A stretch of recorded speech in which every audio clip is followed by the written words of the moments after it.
നമസ്കാരം. നല്ലയിടത്ത് അടുക്കളയുടെ പുതിയ എപ്പിസോഡിലേക്ക് എല്ലാവർക്കും സ്വാഗതം. ഇത് കപ്പയാണ്.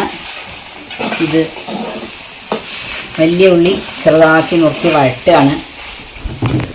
ഇതും നല്ലോണം ചോക്കനെ കൂടെ വെള്ളട്ടെ, ചോക്കനല്ല വെള്ളം കളറാണ്.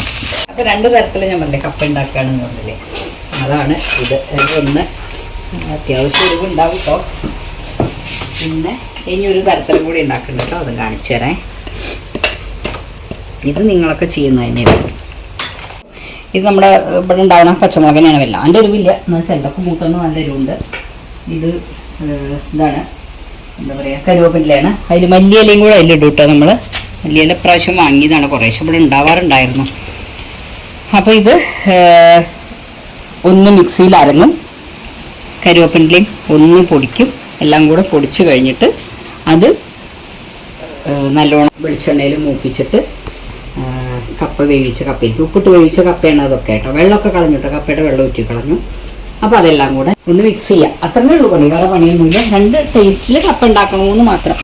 അപ്പോൾ ഇതാ അടുത്ത പരിപാടിക്കുള്ളതാണ്. മുളക് ഇട്ടു, ഒപ്പം ഒത്തിരി കരുവേപ്പില ഇടാം കേട്ടോ. ഇതിൽ ഉള്ളിയില്ല, 4 ചീനിമുളകും കൂടെ ഞാൻ ഇടുന്നുണ്ട്.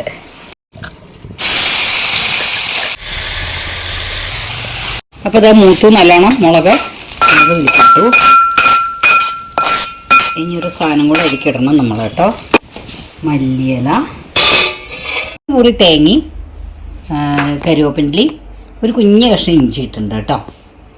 തേങ്ങയും ഇഞ്ചിയും കരുവേപ്പിലയും കൂടി ചതച്ചത് എല്ലാം കൂടിയാണ് ഇളക്കുക. ഒന്ന് ചുവന്ന കപ്പയും ഒന്ന് വെളുത്ത കപ്പയും. ഫുൾ വീഡിയോ ചാനലിലുണ്ട്, കയറി കാണാൻ മറക്കണ്ട കേട്ടോ. നന്നായിണ്ടോ?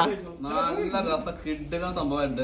ചാനലിന് വേണ്ടി പറയല്ലോ, എല്ലാ മാസവും പ്രോഗ്രാമിന് വരാന്നല്ലേ. എങ്ങനെയുണ്ട് ബാബുവിന്റെ അഭിപ്രായം? Thank you.